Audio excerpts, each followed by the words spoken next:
Olá pessoal, bom dia, boa tarde, boa noite novamente. Então a gente vai dar continuidade aqui, que provavelmente vai ser a nossa última aula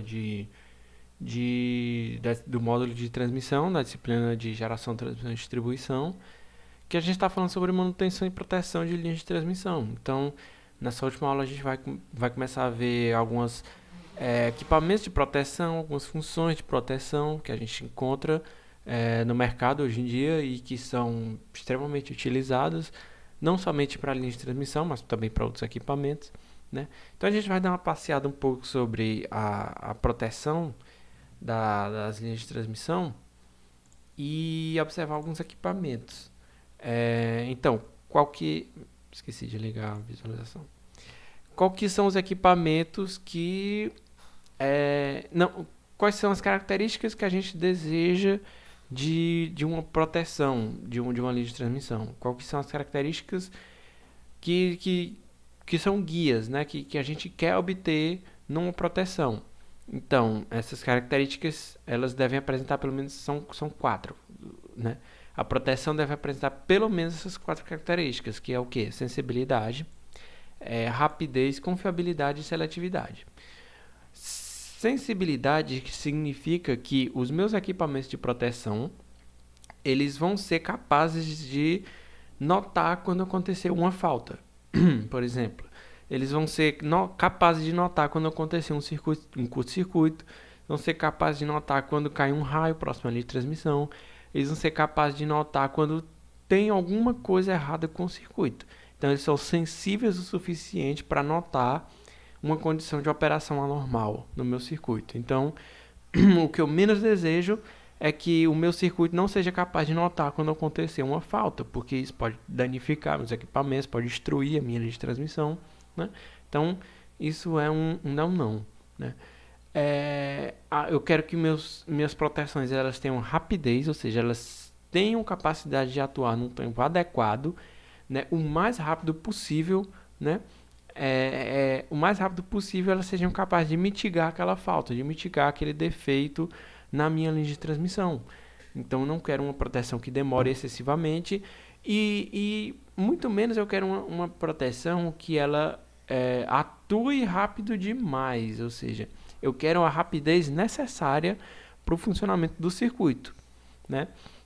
Eu também quero confiabilidade, ou seja, eu quero ter a certeza de que o meu circuito, ele, além de ser capaz de atuar quando ele não deve atuar quando ele não deve.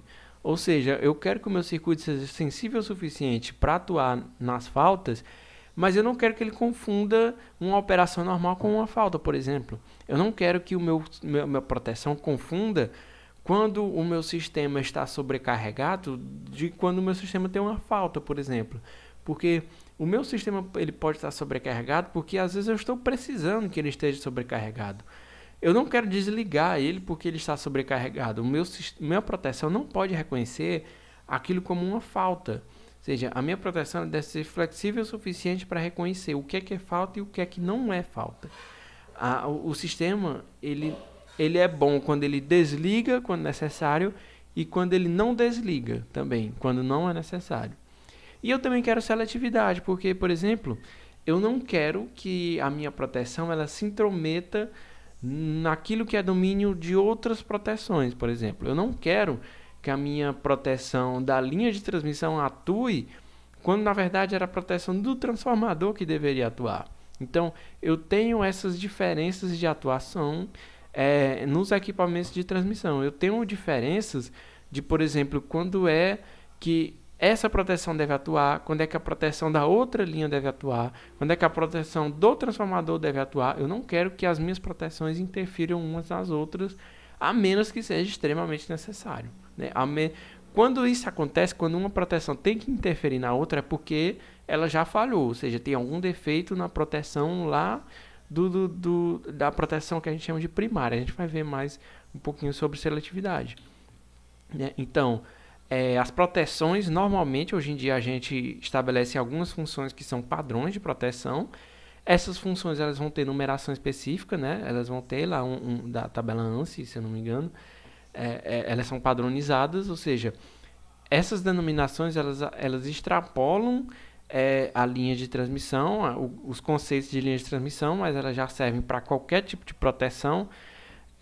Essa numeração aqui vocês vão encontrar não somente para relés, mas também para alguns outros equipamentos que têm esses tipos de proteção. Por exemplo, relé de sobrecorrente instantâneo, sistema de proteção de número 50, ou seja, é extremamente comum você observar equipamentos que dizem que tem proteção 50/51, que é um relé de sobrecorrente tempo. Ou seja, esse conjunto, proteção 50/51, está se referindo ao quê? A proteção contra sobrecorrente instantânea e sobrecorrente tempo, sobrecorrente temporizada.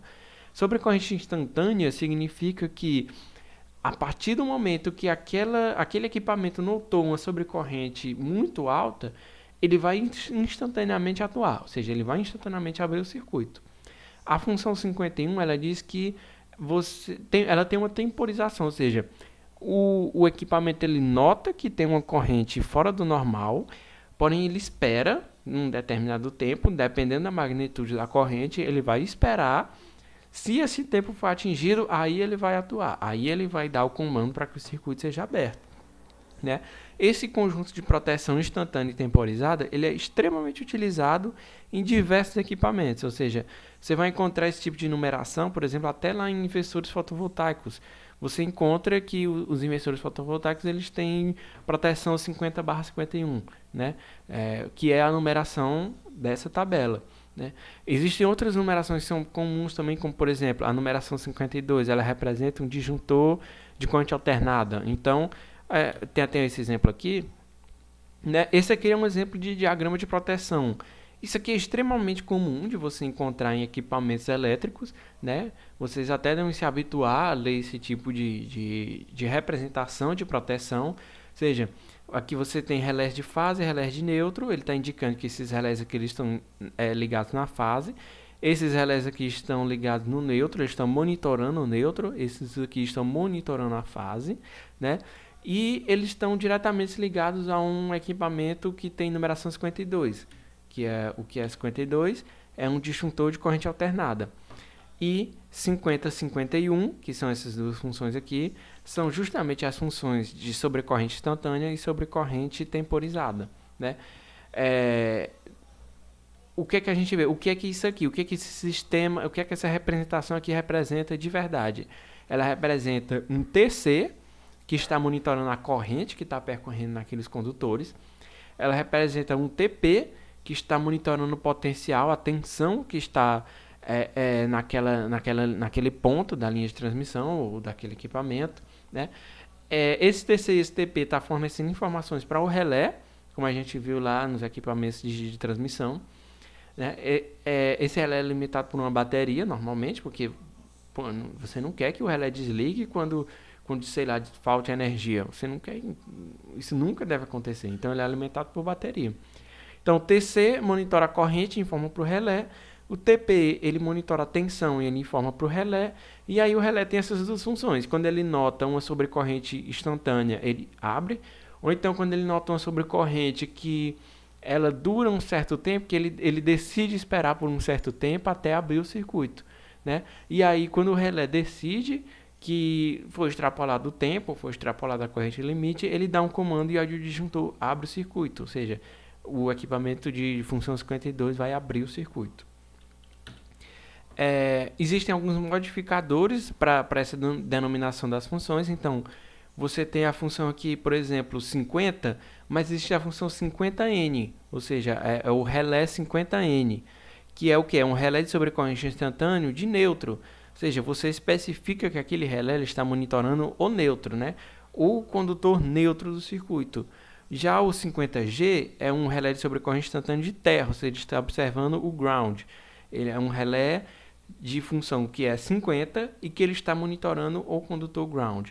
E você também tem o 50V, que é um relé de sobrecorrente instantâneo, com sobrecorrente instantâneo com restrição de tensão, ou seja, ele é um relé que ele observa sobrecorrente, mas ele tem uma restrição de tensão, ele não consegue, ele está olhando para um intervalo de tensão específico, né?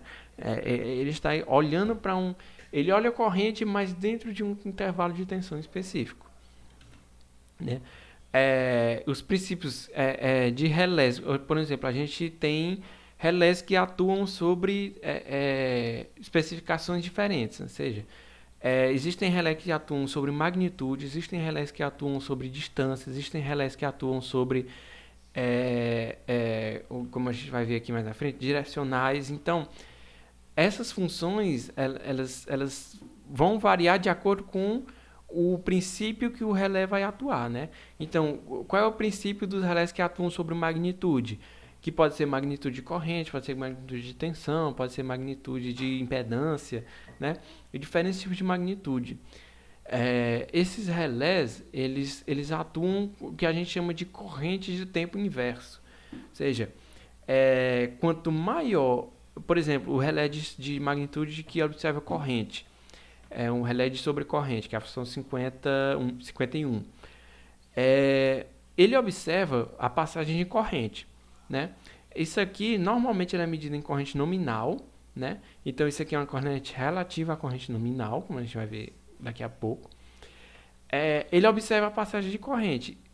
Quanto maior a corrente, menor vai ser o tempo de atuação dele. Ou seja, essa curva inversa aqui, ela vai me indicar justamente qual é o tempo de atuação dele. Se ele observar uma corrente I1, ele vai atuar no tempo T2. Se ele observar uma corrente I2, ele vai atuar no tempo T1, que é menor do que o T2. Por quê? Porque a corrente é maior do que a corrente I1. Então, quanto maior a corrente, menor o tempo de atuação. O que faz perfeito sentido, porque se você tem uma corrente que não é tão alta, ou seja, talvez seja um curto-circuito brando, talvez seja um curto-circuito que talvez não seja tão grave, né? Então ele vai atuar em tempos diferentes. Quanto maior a corrente, menor vai ser o tempo de atuação. Porque talvez esse circuito aqui, ele suporte essa corrente 1 por um determinado tempo. Então, não necessariamente eu preciso desligar instantaneamente, eu posso esperar até o tempo T2, que eu sei que ele não vai causar prejuízo ao meu circuito. Então, eu posso esperar até o tempo T2. Já a corrente 2, como ela é maior, eu posso esperar um determinado tempo, mas é um tempo menor, porque é uma corrente que pode ser potencialmente mais prejudicial. Isso aqui é um exemplo de um relé real, né? Então, isso aqui é um relé que ele é real. Os relés, normalmente, eles têm várias curvas. Você pode selecionar qual curva você quer. Essa curva ela pode ser mais íngreme ou menos íngreme, ou seja, ele pode ter uma maior tolerância à sobrecorrente ou uma menor tolerância à sobrecorrente. Então, por exemplo, aqui, ó, múltiplos da corrente de acionamento. Então, aqui é a corrente de acionamento nominal, ou seja, uma vez a corrente de acionamento nominal. Então, ele vai esperar um tempo virtualmente infinito. Por quê? Porque ele não precisa abrir quando ele está em corrente nominal. É justamente aquilo que a gente está dizendo. A gente quer que ele tenha confiabilidade, ou seja, ele não deve abrir quando o sistema está em condições nominais. Mas quando eu atingo um valor de 2 vezes a corrente nominal, que o circuito não foi projetado para aquela corrente, ele não vai ser capaz de sustentar essa corrente por muito tempo, mas ele consegue sustentar por determinado tempo. Então aqui o tempo ele é medido em segundos. Você observa aqui, caso eu selecione, sei lá, a curva número 1. A curva número 1 ela vai estar aqui, então subindo essa linha, ele vai esperar um tempo de praticamente aqui 1,5 segundo, 2 segundos para atuar, caso ele observe uma corrente 2 vezes a corrente nominal. Ou seja, isso aqui vai depender do equipamento, então você, engenheiro, é que vai decidir qual dessas curvas você vai utilizar, segundo os equipamentos que você tem. Então, os seus equipamentos, eles aguentam uma sobrecorrente de até 2 vezes, você observa que ele aguenta até 2 segundos de sobrecorrente 2 vezes maior do que a nominal. Então, você seleciona a curva 1. Se você vê que ele não aguenta tanto tempo assim com 2 vezes, você seleciona a curva 1,5, né? Normalmente essas curvas elas recebem alguns nomes. Então, sobre corrente extremamente inversa ou curva de corrente normal inversa. Isso vai depender da angulação que essa corrente ela tá, que ela pode ser menor ou maior, ou seja, ela pode estar num patamar aqui maior, ou ela pode ser uma curva de sobrecorrente que ela é mais branda, né? Ela pode ser uma curva de corrente que ela é extremamente íngreme, então ela é extremamente intolerante a altos valores de corrente.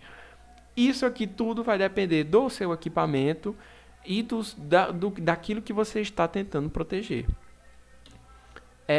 Os relés direcionais, então, existem outras classes de relés que eles não vão olhar para magnitude de corrente, magnitude de tensão, mas eles vão olhar para a direção, ou seja, eles vão olhar para a direção do fluxo de potência. Então, eles respondem ao que? Ao ângulo de fase entre duas entradas CA. Ou seja, eles vão observar a potência, qual que é a potência que está sendo passada aquele pedaço de linha, ou por aquele transformador, ou por aquele equipamento, aqueles capacitores, o que você está tentando proteger. Ele vai olhar para a potência, para o fluxo de potência. Caso ele observe um fluxo de potência que ele esteja inverso, ou seja, aqui a potência ela se inverteu, ela está começando a se tornar negativa, ou seja, você inverteu o fluxo de potência, você inverteu, ao invés da potência estar seguindo em uma direção, ela está seguindo na direção contrária. Ou seja, tem alguma coisa errada com esse circuito, porque mudou a direção de potência e muitas vezes você não quer isso de jeito nenhum. Quando, por exemplo, você tem sistemas fotovoltaicos e tem algum evento que inverteu o fluxo de potência, ou seja, ao invés do sistema fotovoltaico estar injetando potência na linha de transmissão, ele está revertendo potência, ou seja, a potência está em direção aos painéis, o que é algo totalmente absurdo, provavelmente vai causar algum defeito muito grave. Então o relé direcional ele vai ficar monitorando justamente isso. Caso o fluxo de potência se inverta, por qualquer motivo que seja, ele abre o circuito. Ou seja, tem alguma coisa errada, ocorreu um curto-circuito em algum lugar e ele vai abrir o circuito, né? Existem os relés, então, que eles são relés diferenciais, ou seja, eles já são diferentes dos outros dois tipos. Eles vão olhar para a diferença, para a soma algébrica das correntes entrando e saindo de uma zona de proteção.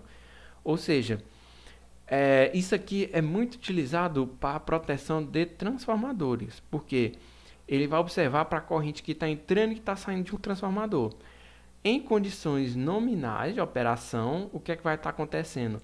A corrente ela vai estar chegando nesse terminal do transformador e vai ter corrente saindo desse terminal do transformador. Ou seja, o fluxo de potência, o fluxo de corrente, ele vai seguir numa direção única. Ele vai seguir naquela direção em frente. Essa é a condição normal de operação. Então, vai ter um transformador, um TPzinho aqui, observando essa corrente, né? Aí você vai ter esse circuitinho aqui, onde, enquanto a corrente estiver seguindo nesse fluxo, vai estar induzindo uma tensão aqui, que vai percorrer uma corrente nesse sentido.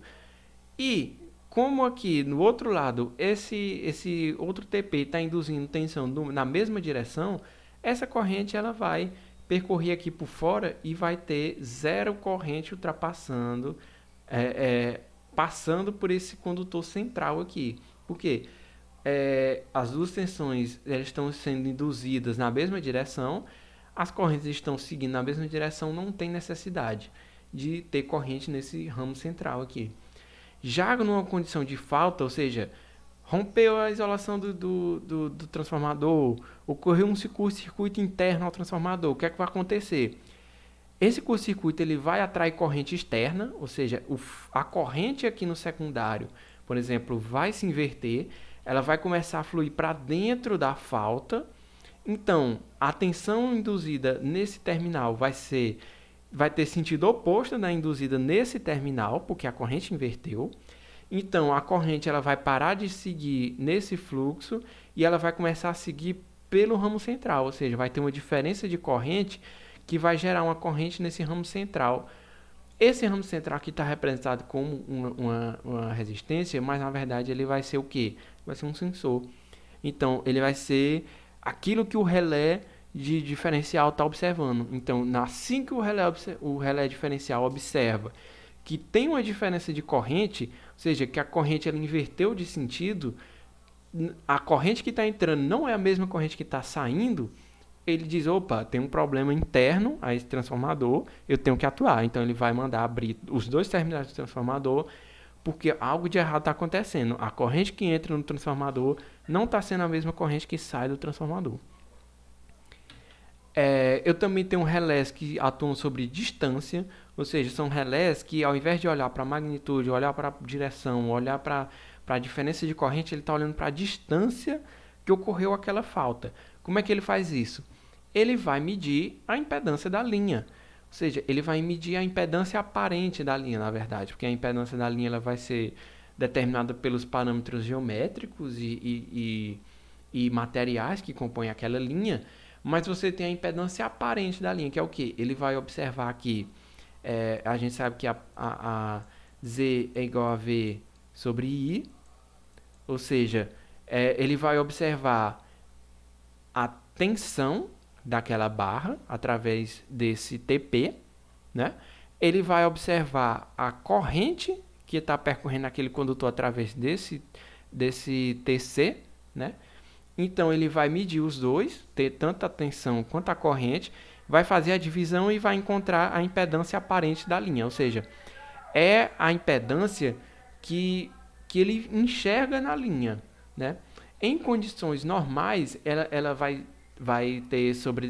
estar em uma determinada faixa, né? Então, digamos aqui, o relé que ele olha para a impedância, né?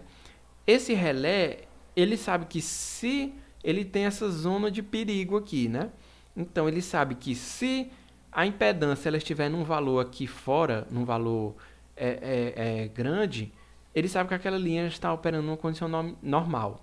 Mesmo que o circuito ele passe a operar num ponto diferente, ou seja, deu ali um fluxo de potência maior, então eu tenho que aumentar a minha corrente, que está percorrendo, a minha carga está demandando mais corrente, a impedância aparente ela vai se alterar, digamos que ela veio para cá, mas eu sei que isso aqui não vai ser um problema, porque ainda está fora da minha faixa de perigo. Agora, quando eu tenho uma falta, ou seja, eu tive uma falta bem aqui, isso aqui vai me gerar uma corrente absurda no meu circuito. Essa corrente absurda vai derrubar a impedância aparente da minha linha e ela vai entrar nessa zona de perigo. Assim que o relé observa a impedância aparente da linha entrando nessa zona de perigo, ele abre. Então ele sabe, opa, a impedância aparente dessa linha está baixa demais. Essa aqui não é uma condição normal. Essa linha está com algum problema, eu tenho que abrir essa linha, né? E ele pode fazer isso de várias formas, ou seja, ele pode fazer isso para admitância também, ou seja, ele pode estar olhando para a admitância da linha, o que é o inverso da impedância. Ao invés de estar olhando para a impedância, ele está olhando para o inverso da impedância, que mesma coisa, né? Só vai mudar os valores que ele vai estar observando. Então, ao invés de estar observando os valores de impedância, ele está observando os valores de admitância. Não tem diferença nenhuma, né? E esses valores, por ele estar observando, por exemplo, esse relé aqui, ele só observa só reatância. Então, ele olha só para a reatância do circuito. Então, quando ele tiver um conjugado negativo, enquanto ele tiver um conjugado negativo, porque ele sabe que aquela linha opera normalmente sobre um valor de reatância negativa, né? Ele sabe que enquanto tiver negativo, um valor negativo, aquela linha está sob condição normal. Então, a partir do momento que tem uma falta, aquela impedância ela vai passar a ter uma impedância, uma reatância positiva, um conjugado positivo. Então, ele vai trocar, ele vai dizer, opa, essa linha ela trocou de sinal de impedância, tem alguma coisa errada, abre a linha, né? Então, quadrilateral, existem várias formas de ter esses relés de distância, né? E o conceito, o que é o conceito importantíssimo para a proteção de linha de transmissão, são zonas de proteção. Ou seja, são zonas onde aquela proteção deve atuar somente naquela zona. Aquela proteção ela é responsável somente por essa zona. Ou seja, por exemplo, aqui a zona 1, eu tenho essa proteção aqui. Essa proteção, digamos que seja um disjuntor, ela deve atuar único e exclusivamente, se ocorrer um problema dentro da zona 1. Ou seja, se ocorrer um problema entre a geração e o transformador, se ocorrer uma falta aqui, se ocorrer uma falta entre o transformador e a barra, ou seja, ela deve atuar. Fora disso aqui, aconteceu uma falta na linha de transmissão. Vai ter uma corrente que vai circular aqui. Essa corrente ela vai ser puxada desse gerador, ela vai percorrer por essa barra, ou seja, essa proteção aqui ela vai ver essa corrente alta, ela sabe que essa corrente está fora dos padrões do circuito, mas ela não deve atuar. Por quê? Ela não deve atuar porque o problema não foi dentro da zona dela. O problema ele aconteceu lá na linha de transmissão, ou seja, quem deve atuar é a proteção da linha de transmissão e não a proteção da geração. A proteção da geração protege a geração. A proteção da linha de transmissão protege a linha de transmissão. Então, mesmo que ela veja uma passagem de corrente aqui muito grande, ela não deve atuar. Porém, o que é que a gente isso pode parecer um conceito que é muito rígido, que é muito perigoso até você não atuar, mesmo que você saiba uma falta, mas isso é importante porque você evita desligamentos desnecessários, como por exemplo aqui, a gente tem esse sistema, né? Ele tem aqui um sistema que tem uma bifurcação, ou seja, quando chega a partir aqui é uma geração, digamos aqui, isso aqui é uma proteção, né? É uma proteção da geração, digamos, né? Está protegendo uma geração que tem aqui. Esse sistema ele entra numa linha de transmissão, então isso aqui está representando uma linha de transmissão que tem uma proteção tanto na entrada quanto na saída, né? Ou seja, você consegue isolar a linha de transmissão quando você abre proteções tanto na entrada quanto na saída. Pronto, aquela linha de transmissão ela está totalmente desconectada de qualquer potencial elétrico, então ela está totalmente neutra, ou seja, ela está totalmente, a não ser a carga que ela acumula por efeito capacitivo, ela está totalmente isolada, não tem potencial elétrico assim que ela for descarregada. Então, você tem essas proteções para que elas isolem áreas específicas. Você não quer que a proteção desligue áreas desnecessárias. Então, por exemplo, digamos que teve um problema aqui, ocorreu uma falta aqui. Essa proteção ela vai observar uma corrente muito alta. Ela sabe que tem alguma falta em algum ponto do circuito que está depois. Essas proteções também vão observar essa mesma corrente, porque a corrente vai vir daqui. Essa proteção aqui, ela vai observar essa corrente também. Só que a única proteção que deve atuar nesse circuito é a proteção D23, porque é responsabilidade dela isolar as faltas que acontecem a partir daqui. Tanto a D23 quanto a D32. Elas vão isolar essa linha de transmissão. Caso esse disjuntor aqui atue por causa de uma falta nessa linha de transmissão, ele vai desligar tanto esse ramo quanto esse ramo. Ou seja, ele causou um desligamento desnecessário, porque a corrente, ela muito bem, se você isolar só esse ramo aqui ele fica normal. A corrente ela consegue ultrapassar essa barra e alimentar todas essas outras cargas normalmente. Então, as proteções elas têm que ser responsáveis por zonas únicas. Elas são responsáveis por zonas isoladas e que devem isolar o mínimo possível do circuito. Para isso, você temporiza o tempo de reação dessas proteções. Por quê? O que é que pode acontecer? Pode acontecer de ocorrer uma falha em algumas das proteções. Digamos que ocorreu um curto-circuito aqui, no ponto P2, né? A proteção que deve atuar é essas duas, a D24 e a D42, né? Geralmente elas recebem o nome das barras que elas estão protegendo, então a barra 2 e a barra 4. Então, para essas duas proteções aqui serem ativadas, porque elas detectaram uma falta aqui. Mas digamos que por algum motivo o relé falhou, o relé ele está mal configurado, o relé ele está fora da realidade, por algum motivo ele não atuou. Essa corrente, esse relé aqui, ele está observando essa corrente. Então, ele não é cego a essa corrente, ele sabe que tem uma falta, só que ele está esperando essa proteção atuar, para que isole a menor porção possível. Se essa proteção não atuar, ele vai esperar por esse tempo. Então, isso aqui é um diagrama de proteção, ou seja, a proteção R12 ela vai esperar. E aí ela vai ter tempos cada vez maiores de esperar. Ou seja, quando o defeito ele acontece na barra 2, vai ter um tempo cada vez maior para essa proteção atuar. Por quê? Essa proteção ela vai ficar esperando. Ela vai esperar até essa proteção aqui atuar. Se ela não atuar, aí ela atua.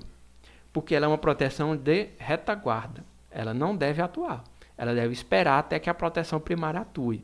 Se a proteção primária não atuar, ela atua. Ou seja, esse diagrama temporal ele vai me indicar justamente quanto tempo vai levar para cada proteção atuar, observando a distância que aquela falta ocorreu, para justamente uma proteção não entrar na frente da outra.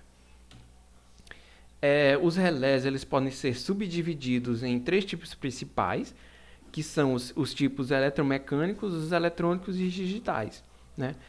O que são os relés eletromecânicos? São aqueles mais antigos, são relés que eles foram os primeiros a surgir. Geralmente eles são eletromecânicos porque eles atuam através de discos magnéticos, ou seja, ele fica olhando, ele tem um transformadorzinho aqui interno. Esse transformador ele é magnetizável, então quando o valor de corrente ele ultrapassa determinado ponto, ele vai magnetizar esse mini transformador interno aqui. Ele vai percorrer uma corrente, né, que vai por sua vez induzir uma corrente nesse disco magnético e ele vai girar. Esse disco magnético ele vai girar até que ele atinja um ponto de abertura do circuito. Ou seja, ele atua de forma eletromecânica. Esses relés eles são muito antigos, então eles ainda existem. O Brasil ainda tem relés eletromecânicos em atuação, só que esses relés eles são muito sujeitos a falhas mecânicas, falhas elétricas, não são tão programáveis assim, ou seja, eles não são tão ajustáveis assim. Então tem desvantagens de você utilizar eletromecânico, né? Porque é uma tecnologia mais antiga. Os relés eletrônicos eles já são uma tecnologia mais nova. Muitas vezes eles são chamados de relés estáticos, por quê? Eles já utilizam eletrônica de potência, eles já não são mais relés que são magnetizáveis, que eles têm todas as partes mecânicas, eles já são eletrônicos, mas eles têm valores fixos, ou seja, eles observam valores, por exemplo, relé de impedância, eletrônico de impedância. Ele vai ficar observando sempre o mesmo valor de impedância, né? Ele não é tão facilmente ajustável, né, quanto outros tipos de relés. Ou seja, ele é um relé que costuma se chamar de estático. Ele utiliza eletrônica de potência, mas ele não é tão flexível quanto os relés digitais, que já são os tipos de relés mais novos, que eles já utilizam programação, ou seja, eles já não são simplesmente hardware, eles já têm software, né? Então, eles já fazem medição de sinais através de conversores analógico digital, ou seja, eles observam, eles têm entradas que são digitais, né? Eles têm fonte de alimentação chaveada, ou seja, já é um circuito eletrônico complexo, né? Eles já têm entradas de medição digital, né? Eles já fazem o sampling, que a gente chama, que é a discretização dos sinais elétricos, né? Eles têm conversores AD, né, de analógico para digital. Tem um microprocessador embutido que já vai ter um software que vai analisar a forma de onda, que já vai analisar, por exemplo, variações temporais. Eles já conseguem implementar algoritmos dentro desses relés digitais, né? Eles já têm saídas eletrônicas, aqui, por exemplo, a relés de trip, relés de alarme, né? Então, eles têm portas de comunicação e sincronização, ou seja, eles podem ter portas USB, eles podem ter portas Ethernet que se ligam à internet, ou seja, eles podem ter portas de fibra ótica, né? Que eles são basicamente computadores, né? São relés que eles têm microprocessadores internos, ou seja, eles já são logicamente programáveis, né? Então, como eu disse aqui, eles já medem, por exemplo, as grandezas elétricas com sampling, ou seja, com conversores de analógico para digital, eles já fazem ali a amostragem do sinal elétrico, já processam esse sinal elétrico de forma digital, né? Então eles têm conversores AD, eles têm multiplexadores para analisar diferentes canais, né? Então eles já têm uma eletrônica e uma forma mais digitalizada de atuar, né? Então, quais são as vantagens dos relés digitais? Eles têm auto-checagem e confiabilidade, ou seja, você pode implementar num relé um software que ele vai se verificar, ou seja, ele vai se auto-verificar, ele vai verificar se ele é capaz de atuar utilizando um cenário hipotético. Por quê? Porque é software. Você pode simular cenários dentro dele, você pode realizar auto-verificações. Outra vantagem é a integração ao do sistema digital, ou seja, você consegue ligar um relé desse à internet, você consegue ligar um relé desse com fibra ótica, ou seja, eles têm velocidade de comunicação altíssima, eles sofrem atualizações de software, eles podem sofrer atualizações de software para software mais avançado, software mais rápido, mais eficiente, né? Eles estão integrados, ou seja, você pode fazer smart grids com eles, ou seja, que são redes inteligentes, que são redes que são controladas por computador, que são otimizadas através de algoritmos, né? Que são relés que podem... você pode extrair informação mais fácil que ele, por exemplo. Você pode simplesmente conectar um dispositivo USB e extrair forma de tensão dele, extrair forma de corrente, extrair dados elétricos sobre todo o circuito, sobre toda a potência da linha de transmissão, sobre todas as perdas que estão ocorrendo na linha de transmissão, sobre impedância, né? Então, são relés que apresentam também flexibilidade, ou seja, são relés extremamente programáveis, flexíveis, você consegue alterar os valores padrões dos relés. Dependendo da condição de operação, você muda a condição de operação daquele relé, dependendo do dia, dependendo do carregamento da linha, dependendo da condição climática. Então, eles são extremamente flexíveis. Qual que são as desvantagens dos relés digitais? Porque nem tudo são flores, então qual que é a desvantagem de você utilizar um relé digital? A primeira e maior desvantagem é o custo, porque obviamente eles vão ser mais caros, porque eles vão ter mais tecnologia agregada, eles vão ter mais, são mais caras de produzir, vão ter peças que são especialmente produzidas para eles, né? Então vão ser peças de alta tecnologia, de alto valor agregado e que é necessário pessoas altamente capacitadas para lidar com os relés digitais. Então já são relés que exigem um alto nível de capacitação dos profissionais que lidam com esses relés, ou seja, se torna cada vez mais caro tanto a compra, quanto a fabricação, quanto a manutenção e operação desses relés. Uma segunda desvantagem é que também eles são mais vulneráveis a ataques remotos, porque como muitos deles são ligados à internet, né? Por exemplo, eles são vulneráveis a ataque hacker, eles são vulneráveis a todo tipo de malware, né? Todo tipo de infiltração de pessoas mal intencionadas ou de ataques mesmo entre ataques terroristas ou ataques entre nações, por exemplo, porque o setor elétrico é um setor extremamente estratégico, né, para uma nação. Então, esses tipos de relés que são vulneráveis a ataques remotos, né, são pontos extremamente visados por terroristas, por nações inimigas, por hackers que estejam tentando prejudicar, de certa forma, o setor elétrico de uma região, de um país, de uma base militar, o que quer que seja, né? Então eles são mais vulneráveis do que, por exemplo, um eletromecânico, que você vai ter que invadir, de fato, a subestação e saber mexer lá na eletromecânica do relé para conseguir alterar algum parâmetro do relé, né? Aqui, por exemplo, a gente tem um exemplo de uma simulação de uma oscilografia de falta, né? Então, por exemplo, aqueles cenários hipotéticos que a gente pode simular dentro de um relé para ver se ele vai realmente atuar. Ou seja, aqui a gente observa aqui uma condição normal de operação. Então, aqui a gente tem um valor de corrente que está ali, uma corrente trifásica.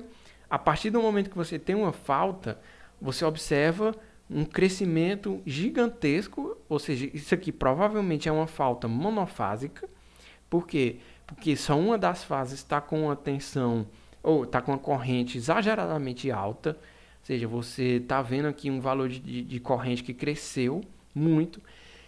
O interessante é observar também que os valores de corrente das outras fases também cresceram, não na mesma proporção, mas eles também cresceram, porque justamente por causa que eu disse, uma, esse valor de corrente, a linha de transmissão não foi projetada para esse valor de corrente, então isso aqui vai gerar um campo magnético intenso que vai induzir corrente nas outras fases, então vai ter mais corrente circulando nas outras fases, né? Então você tem um aumento da corrente, mesmo que seja monofásico, o curto-circuito causa desequilíbrio nas outras fases.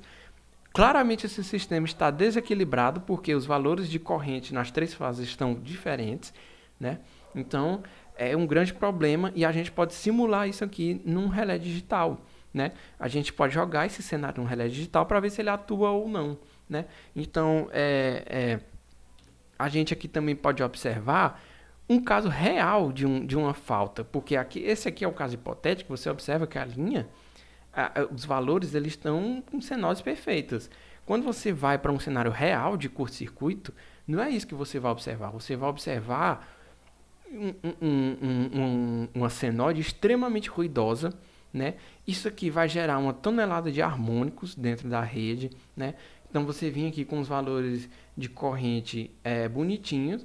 De repente ocorreu um curto-circuito monofásico, provavelmente, que gerou um pico de corrente extremamente violento e irregular, né? Ou seja, você observa a partir desse momento que a corrente ela está extremamente irregular, né? Toda picotada, está com uma quantidade absurda de harmônicos, de frequências harmônicas. Esse efeito ele está se propagando para as outras fases, ou seja, por causa lá da indução, as outras fases estão sofrendo também, estão prejudicadas, ou seja, ele está injetando harmônico nas outras fases, ele desequilibrou o circuito, ou seja, isso aqui vai gerar desequilíbrio em motores, isso aqui vai gerar trepidação dos motores, por isso que a gente falou da trepidação dos motores. Isso aqui vai fazer com que os cabos chacoalhem, porque você está claramente vendo acoplamento magnético entre as fases, né? A tensão, olha o que acontece com a tensão. A tensão vem aqui, normal, a partir do momento do curto-circuito, a tensão cai, ou seja, ocorre um corte na tensão. E não somente um corte, mas acontece aqui esse efeito aqui de realmente deixar extremamente poluída a forma de tensão no circuito. Não só em uma fase, mas também nas outras fases, por causa do acoplamento magnético.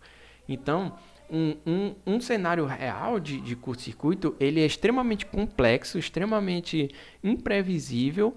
Por isso, os relés digitais eles são extremamente úteis nisso, porque eles já têm algoritmos para lidar com esse tipo de situação, para fazer análise, para verificar os transitórios, né? Então, isso aqui é algo que é extremamente útil na hora de você verificar a ocorrência de faltas em linhas de transmissões reais, né? E esses dados, obviamente, você extraiu porque provavelmente era um relé digital que tinha uma porta USB, que tinha uma porta Ethernet, que tinha uma porta lá de fibra ótica, né? Então, basicamente é isso. Eu dei de novo, como eu vou reiterar aqui, essa é uma breve introdução à proteção, a elementos de proteção.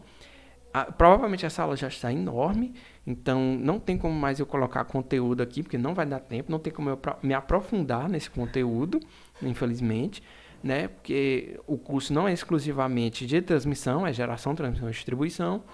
Mas muito obrigado por assistir até aqui. E é basicamente esse é um encerramento do módulo de transmissão, né? E a partir desse momento, provavelmente os alunos vão começar a ver sobre o sistema de distribuição de energia, né?